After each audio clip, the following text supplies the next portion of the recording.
Welcome to Going Fishing with Brett Raymer. This is episode number 8. Here we go. How's it going, Brett? Hey, what's up, JC? It's great to see you. And Agnes, you look stunning every single week. How are you? JC, you say it every time, but thank you. It is so true. You walk into these studios, the Neon Boulevard here, and you are just breathtaking every single week. Thank you. I appreciate it. Thank you. And we have a very special guest today. Yes. Super excited about today's guest for sure. He is from Jackass. Let's welcome Jeff Tremaine. How's it going, buddy? It's going great, man. Thanks for having me. Yeah, we're super excited to have you, man. Congratulations on the new movie. It's doing absolutely amazing. Yeah, thank you. Appreciate it. You know, I just want to point out a trend here. Last week we had Fernando Vargas Jr. on the show, and he had a fight at Mandalay Bay, Jeff, and he won his fight. We have you on the show this week. I'm thinking Jackass is going to be number 1 in the box office once again. It is. Well, it is right now. So, yeah, we won the weekend. So, yeah. It's big. Well, we're here today to break down season 4, episode number 1. It was titled Pranks and Dranks, building a tank for Jeff Tremaine from Jackass. And Jeff, your wife Laura, she did a great blog on the build. Yeah. And she says the whole thing started with a tweet that she tweeted that Jeff loved the show, and the following morning she had a call from producers. So Jeff, when did you first discover the show Tanked, and what made you fall in love with the show? Oh, well, I've always been a fish tank and just a critter guy. So from the very first episode, I started watching it, and I was watching with my kids, and in particular my daughter. My son wasn't even born when the show came out, but yeah, we were just watching it.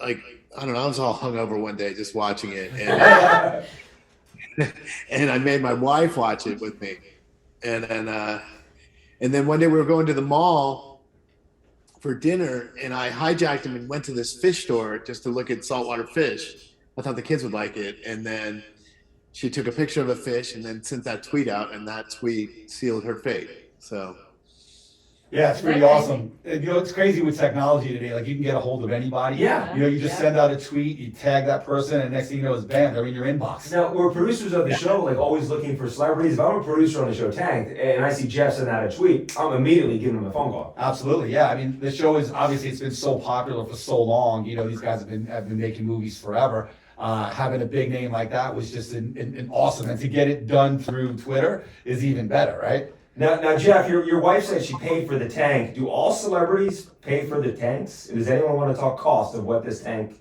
costs? I don't know. Everyone does, but yeah, I did. I mean, I got a pretty good deal on it, but I paid for it for sure. Yeah, they started. You know, the network. It's funny, is as the show started getting more popular and they started getting more A-list celebrities, they started actually rolling out the dough, because remember, in the beginning of the times, the budget was minimal, and as time went on, the show was making money, so they increased the budget in order for them to get A-listers. Like, you know, some of these A-listers wanted $100,000 aquariums, and their budget was $50,000. So the network would, you know, possibly supply added extras, this, that, and do it for the clients as well. Plus, you guys your tank done faster too, because you're filming it for the show. You're kind of like on deadlines to get things done. So, Brett, you're going to build a tank for Jackass creator Jeff Tremaine, and you go into his house and you meet Wee Man and Chris Pontius. Did you know that the entire cast was going to be there when you walked into Jeff's house? I had no idea. I have a photo of that. Oh yeah, thank you. So the thing is that a lot of the stuff that we did on the show, they kept quiet from you. They wanted your real reaction. So that was probably one of the things that. Oh, there's the whole cast right there. That's awesome. Wait, Jeff, hold on. Jeff. That's See it? it. You guys look the same. Look, that was in 12. Wow. Yeah. Wow. Right? Wait, hold on. I got an even better one. Hold on. I want to show Jeff this one. Jeff.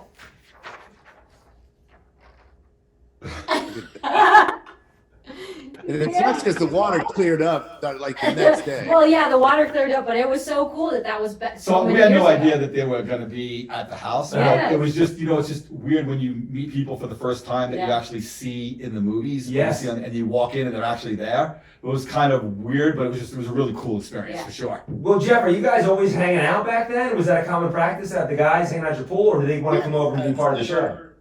No, they're all it's all a big happy family.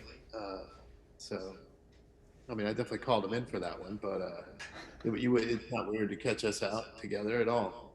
I love hearing that. And Jeff, you seem like a I'll just be honest, you seem like a very picky client, which you have, you've got to be picky when it comes to building a tank. Brett, have you ever guys done a tank and someone asked for a complete redo? Because I did like your, Jeff, this is going to be in your home, you want it to look right. I love the pickiness, but Brett, did you have someone ever in your history of building tanks where it's done and they're like, what is this? This is not what I asked for. We always have clients that are like that. Obviously, art is, up to the person who's looking at it, right? It just depends on what it is. So Jeff had a, different view of what Redneck's view was, and we wanted to make sure that we conveyed it to Redneck in the proper way because he has a little bit of an attitude, and wanted to make sure that he got Jeff exactly what he wanted. He used the word picky like 40 times. He did. He said picky. I'm really picky. I'm super picky. Yeah. Not about everything, but definitely about what goes in the fish tank for sure. Now you guys, Brett and Agnes, you guys try some Jackass stunts, and you do the shopping cart stunts. Yes. And we see who's what is it? Frankie. Frankie, you guys the shopping cart stunt with Frankie. He goes flying over the front of the shopping cart. You guys take him to the hospital. You never give us an update on his injuries. What happened with Frankie? He broke his wrist. He really He broke his wrist? Yeah, he broke it. Now, why did you put a spotlight on that later on in the show? You didn't come back to that. Yeah, I don't think they wanted to. They didn't want they didn't want the insurance claim. We didn't have money like they do. Yeah, we always put a Our big warning, insurance wasn't- don't try this at home. In front of Don't all try it that at stuff. home. Yeah, and it's even if you even see it in like in the actual episode, it says do not try this at home. But yeah, Frankie broke his wrist. He Now, did. Jeff, did you know this took place, or did you discover this when you were watching the episode? No, I found out right after it happened that they did that. So I was proud It's of funny, them. we were like, because we were trying to, be as realistic as possible, and Frankie was trying to be a jackass. First, Wade was trying to be. Yeah, Jackass. they put weight in the show. Oh, yeah, you see it in the Yeah, episode. Heather put the kibosh on that real quick. Heather came out. Yeah. I think Heather came out and said, I told you guys not to do that, and you said you told us not to do it with Wade. Right, With right. Frankie, yeah, Right, he ended up yeah. breaking his wrist. Was that one of the most stressful installs? There you are in the Hollywood Hills. You're trying to back up this gigantic tank into Jeff's house. Cars are honking the horn. Question for you, Jeff. Do you have to clear that with your HOA and say, hey, we're filming a TV show, just so you guys know all these people are coming in? No, you guys just showed up and it was on. We had to figure it out. And that street is pretty tricky to get into. Yeah. So it was a tight fit. It was definitely a tight fit. It was definitely a tight fit for sure. That was a tough install. Believe it or not, a tank is a big tank, and it was super heavy. And that was a tough one for sure. Well, you see, Redneck is losing his mind, Always. and there was it's kind of a touching moment in the episode where Wade goes up and gives him a nice little pep talk to kind of calm him down. He gets the tank in there, and then is Redneck, is that his truck, and is he driving that tank from Las Vegas to Jeff's house? Oh yeah, he's definitely driving it from Las Vegas. We did a lot of all the tri-state areas. We always drove the aquariums to where they had to go. And Agnes, how was this whole process for you? He had to really thread the needle to get the truck in there. Like, it was unbelievable. He's got skills. Yeah, it was Yes. it was a super tight fit for you guys. Yes. So. Yeah, man. Like, he tic-tacked it and got it, and he had to jump a curb. It was a whole thing to get So it in. I never got to go on this and meet them, but Jeff did come to the office, and I did get a photo with him. Yeah. Yes, this is my favorite photo, and I saved it. Jeff, Oh my gosh! I took that with you. Hey. Yeah, so this is one of my favorite ones. I always keep it too, so thank you. I love it. And I'm going to go see your movie this weekend because it's just been nuts. But I hear it's wonderful. Andrew saw it. He says there's some parts in there that he had to look away. A Yes. lot of nakedness, that's for sure. Jeff, your wife, and I really love her blog that she was doing, and it was really cool because her blog kind of gave us a behind-the-scenes look at an install, and that's something we weren't seeing at the time, so it was really cool for her to do this. And she had posted a couple of photos on her blog of everyone kind of that day kind of hanging around, having lunch during the tank install. Was that common practice, Brett, for like, it looked like lunch was catered to have everyone just, the crew and the staff just kind of hanging out, having a good time, having lunch? Was that common practice? Well, when we had the A-listers like Jeff, of course. When it was just the B-lister, I got Subway. Big Yeah, time. it's the truth. But they want to make everybody look good, but when no one's looking, it's Subway and porter sauce I love porta sauce, by the way, though. with a sprinkle of Taco Bell. I love Taco Bell. So whose idea was it to make it a tank with a prank inside of it? Was this something that you wanted, Jeff, or does that Brett, you guys came up with that idea? I think it was kind of fitting with the theme. You know, what we try to do is we try to make the aquariums based on, obviously, the client. Yeah. And the one thing I really like about Jeff is really a fish guy. He enjoys fish. He knows about the hobby. He knows what he wants. He knows about filtration. It wasn't like walking into a novice's house where they were just like so excited for us to be there. He was super excited for us to be there because he is a fish guy. And, you know, he has I'm assuming Nick and them still take care of the aquarium, right? Yeah. So, I mean, the guys that originally helped us are still his maintenance guys, and you know, I'm sure the aquarium's doing great. But it was just a great experience. You know, just doing stuff like that, being able to do stuff for these guys, and somebody that really enjoyed the aquarium for being a fish guy. That's even more so, you know, the enjoyment of it. Plus it upped up our pranks that we pulled, remember? Yeah, I mean, it made us. It wasn't better part of the pranks. fish tank, but it was Right. next to the fish tank, Yeah. and we had to incorporate it because that's obviously what these guys do. Yeah, it was fun. I kept that too. The kegerator. I moved it away from the tank. I didn't want my kids to hit him in the face, so I brought it to the office. That kegerator was literally nuts.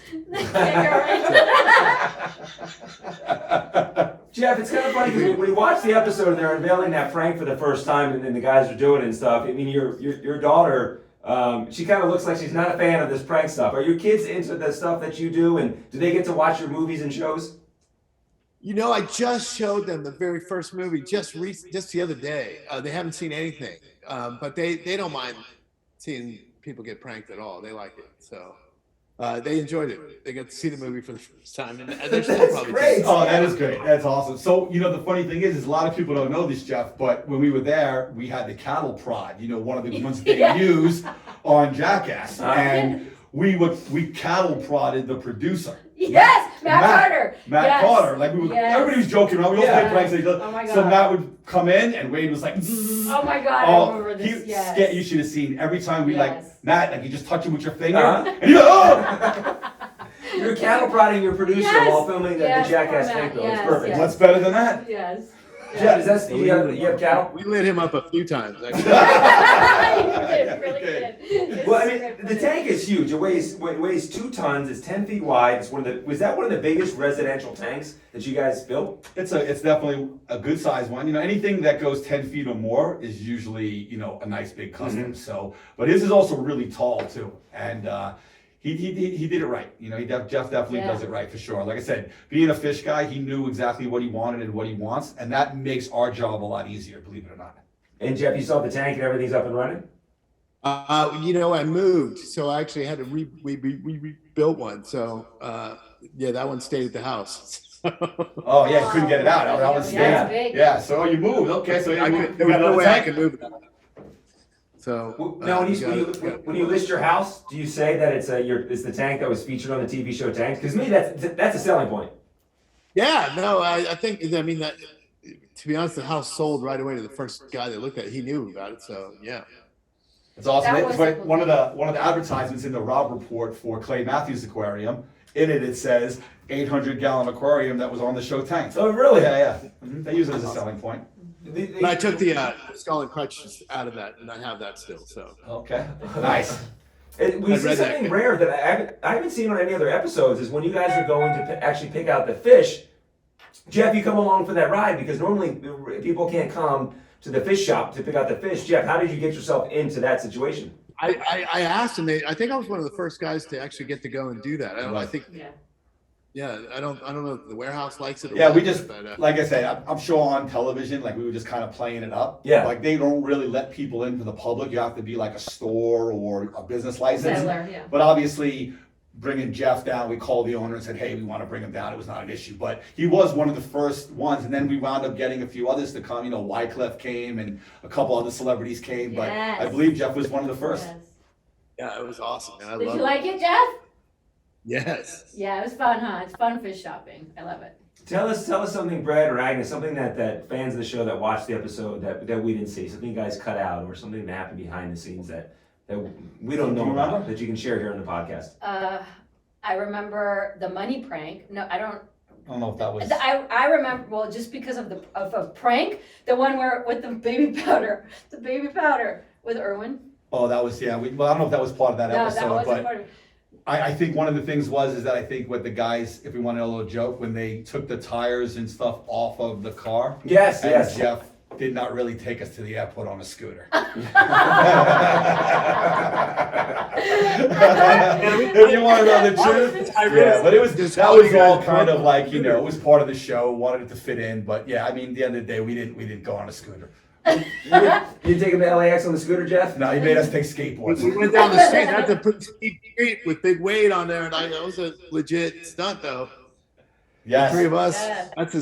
That's about as much weight as you can put on a Vespa. I'll tell you that right. And how was it? How was it when the episode aired, Jeff? Did you guys have a big viewing party at the house and everybody come over to watch Yeah, it? for sure, man. We were so psyched, and I thought it came out so fun. So It was a great episode. And you know what's crazy is that, you know, we got to see Pontius and Wee Man in the beginning, and then we did the reveal, we got to meet Johnny Knoxville. Yeah. So that was like, you know, that was even more special for us because, you know, obviously Johnny being the star that he is and us being such huge fans, being a nice guy, that was like even what made this episode even more special. It was like the icing on the cake where we were able to get to meet, you know, Johnny Knoxville as well. Yeah, and we all grew up watching Jackass. Yeah. I mean, so how many are there total, Jeff? Now, Well, there's 4. because this one's four forever, right? Jackass. There's 4 Jackass movies, and then there's Bad Grandpa, and then there was the TV show. Right, 3. Bad Grandpa song. And then I was watching videos of these guys before it was even called Jackass. There was a couple of videos that came out. I remember seeing these guys on some DVDs back in the day, right? Yep, that's where it started. For sure. Yeah, I remember that. That was where the Pontius and all those guys were doing funny things in hotel rooms, and they would kind of film it, put it all on DVD. And then after that, that's when kind of Jackass. So I was watching those DVDs before they were even famous. They were just pranks on DVDs, and then I was watching these guys. Wait, Actually, go ahead. What? VHS, not even DVDs. Yeah. VHS. Yeah, maybe even be. Yeah, Yeah. maybe. Jeff, have you done any other? Was this the only reality show that you've done outside of your own stuff? Is this the only other show you have appeared on with Tank? Have you done other shows? No, that's the only thing that wasn't mine that I've done. Yeah. Wait, cool. Jeff, so I have a question. So how did the idea come up of doing this? I'm doing Jackass? Yeah, just like how did it, you guys were just a bunch of friends and you said, you know, let's just do Yeah, it. basically, it's close to that. I was running a skateboard magazine, and our skateboard magazine was about really the silly personalities in skateboarding more so than the best skateboarders. And we started making videos, and the videos were filled with a bunch of nonsense. It was really filled with Wee Man. We had Chris, Wee Man, Steve-O. And then one day, Johnny Knoxville came in, and he wanted to write an article for us. He wanted to test self-defense equipment out on himself. And I got him to film it, and it turned out he was the perfect guy. Like once he filmed that, we were like, "Holy shit!" The perfect crash dummy. Yeah. And like, because he could talk to the camera and explain everything. And so I grew up with Spike Jones, and so Knoxville, after we filmed that and put that video out, I'm like, I think I can make a TV show out of this. So I went to Spike and showed. And he knew what we were up to, and it just. He's like, hell yeah, let's go do it. And so using his name, meetings, Cool. Yeah. sold it. See, when you just go and do it, Yeah, you gotta just you do it, just like Tank. you never Just like know. Tank, Yeah, right? you just never Jeff, I know. don't know if you know, like I had the idea, people used to laugh at me, they thought it was a joke, so I went out and just did it. And guess what? I'm like, we can make a TV show out of it. And they're like, shut up, that's so dumb. I'm like, okay, we can do it. Let's try. Let's give it a whirl. But on that episode too, you have a secondary build where you guys built a fish tank for Tropical Smoothie Cafe. At what point did you guys stop doing the multiple builds and just focus on one build? Because I figured like Jeff's episode had enough material just to be an episode all on his own, but you also kind of slid in this Tropical Smoothie Cafe build. Sure, so what started happening is we started, believe it or not, they wanted 20, 25 episodes a year. And the only way for us to do that without literally killing ourselves was to slow it down to one tank per episode. So after like the 3rd or 4th season, maybe 5th season, it started getting to the point when the celebrities really started coming on board. It was more intriguing to do one celebrity and get as much info as you can and save a lot of time and get more episodes for the network. So that's really what it was. At the end of the day, you know, how many people ever film 20 episodes every year? We did it for, you know, almost 8 years. Well, and plus it gets filled with a lot of fun times, so that eats up a lot of the time, right? So when they're there naturally, they're having fun. So it's not just like a, you know, let's just have a schedule. They're actually having fun. So And when you get better at what you do, you can tell stories better, and you just as you keep doing it, you understand. You can slow it down and just tell the story a little more thoroughly.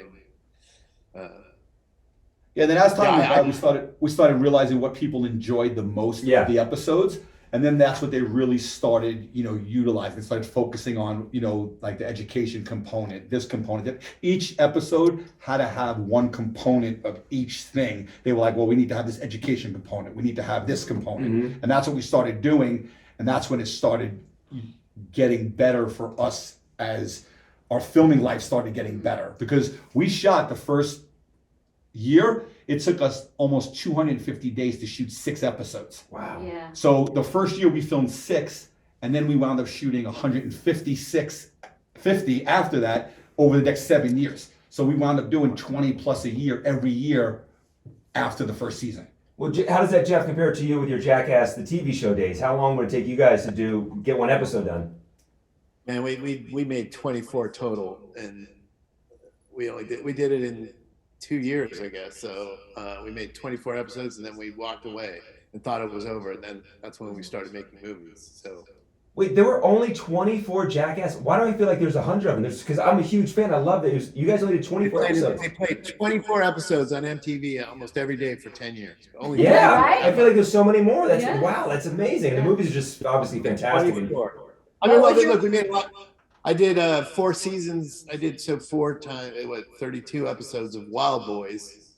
Right? That was a Oh, different one. Right? That show yes, with that's right. Steve-O and That is so that all feels more like more of the same. But really, there's only 24 episodes of Jackass. And actually, we did so many things not by the book that they probably yanked 5 of those episodes off the air soon after they aired them one time because we didn't have the proper paperwork on it. We're gonna get sued. Again, Really, you there just was go do it. only That's it. maybe 20 episodes in rotation for 10 years. Well, it's really cool. It was a really special episode to rewatch and see it because Jackass was the backdrop of my 20s and 30s. So it's really Yes, cool to watch that episode. And then Jeff, and congratulations on the success of the movie, #1 in the box office. I'm sure you'll continue the #1 reign this upcoming weekend as well. Wait, Jeff, I have one more question. Out of all of them that you shot, what is your most memorable one Of the movies? of any Jackass stunt? Oh, the stunts, man. I mean, Ryan Dunn taking the little toy car up his butt is pretty special. That's a classic. Classic. With the X-ray, yes, absolutely. Classic. That's it right there, that X-ray box. That's his X-ray, but I can't. No way. That's so funny. There. That's an Oh exclusive. my god. Yeah. That's crazy. The part of me was waiting to sit down in my chair and have it explode or something. I thought there was gonna be a prank during this podcast. Oh, but no, I'm no. glad I made it through. Yeah, you made it through the whole podcast. We weren't going to do you like that. But one last thing, Jeff, we just want to thank you, for #1 being a, Tank fan and, being on the show. We had such an amazing time to meet you guys and be able to meet the cast of Jackass, is an experience that I'll remember for the rest of my life. So for that, I just want to say thank you. Yes. One last thing is I still want that date on Ridiculousness. All right, man. I'm still holding it to it, buddy. I still want to be a special guest. I think I'm funny enough. You are. Thank you, But Jeff. no, seriously, thank you, and Yes. tell the family hello, and tell all the boys we said hello, and we're looking forward to next week. Yes. Thank you, Jeff. Appreciate it, buddy. Thank you.